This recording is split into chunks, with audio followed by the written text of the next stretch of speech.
dalam tubuh manusia. Nah, sebelum itu sebelum aku menjelasin nih, jangan lupa like, comment, and share, dan subscribe ya teman-teman. Check it out. Baiklah, pada kesempatan kali ini saya ingin menjelaskan tentang realisasi DNA dan RNA.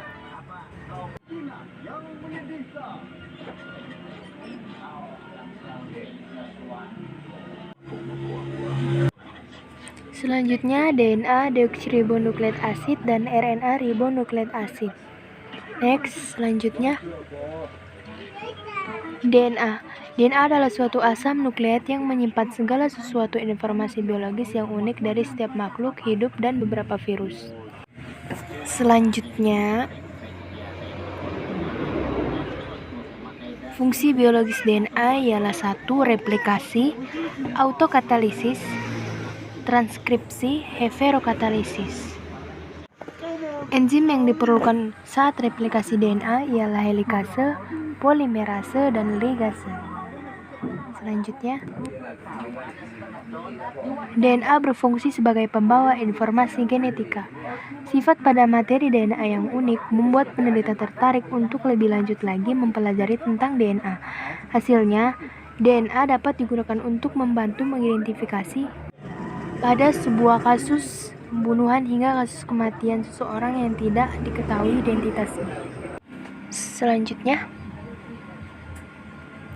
asam deoksiribonukleat atau DNA adalah kode genetik yang menjamin bahwa sel dari anak akan mewarisi karakteristik yang sama dari sel induknya. Next. Ada beberapa teori yang mencoba menjelaskan bagaimana proses replikasi DNA ini terjadi. Salah satu teori yang paling populer menyatakan bahwa pada masing-masing DNA baru yang diperoleh pada akhir proses replikasi, satu rantai tunggal merupakan rantai DNA dari rantai DNA sebelumnya, sedangkan rantai pasangannya yang merupakan rantai yang baru disintesis. Rantai tunggal yang diperoleh dari DNA sebelumnya tersebut bertindak sebagai cetakan untuk membuat rantai pasangannya. Pada replikasi DNA, rantai DNA baru dibentuk berdasarkan urutan nukleotida pada DNA yang digandakan atau replikasi secara semi-konservatif. Selanjutnya, proses replikasi merupakan atau memerlukan protein atau enzim pembantu, salah satu yang terpenting dikenal dengan nama DNA atau polimerase, yang merupakan enzim pembantu pembentukan rantai DNA baru yang merupakan suatu polimer. Selanjutnya, inilah gambar realisasi DNA. Situ ada parenteral. Sini ada di bagian A ada semi konservatif model dan konservatif model dan dispersif model. Selanjutnya, RNA asam ribonukleat. RNA merupakan bahan genetik dan memainkan peran utama dalam ekspresi genetik. Selanjutnya, struktur RNA. RNA merupakan polimer yang tersusun dari sejumlah nukleotida. Setiap nukleotida memiliki satu gugus fosfat, satu gugus gula ribosa, dan satu gugus basa nitrogen.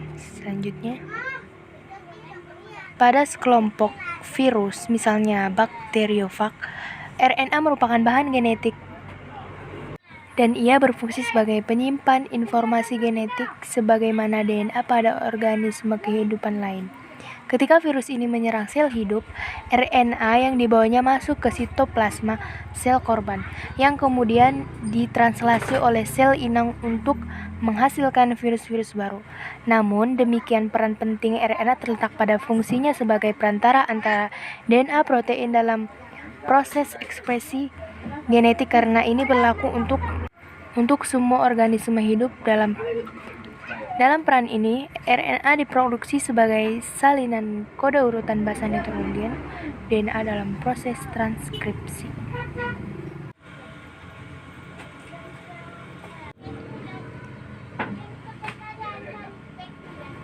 Baiklah, terima kasih.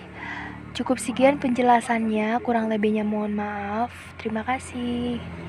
Bye. Teman-teman udah lihat kan slide penjelasan tadi? Jangan lupa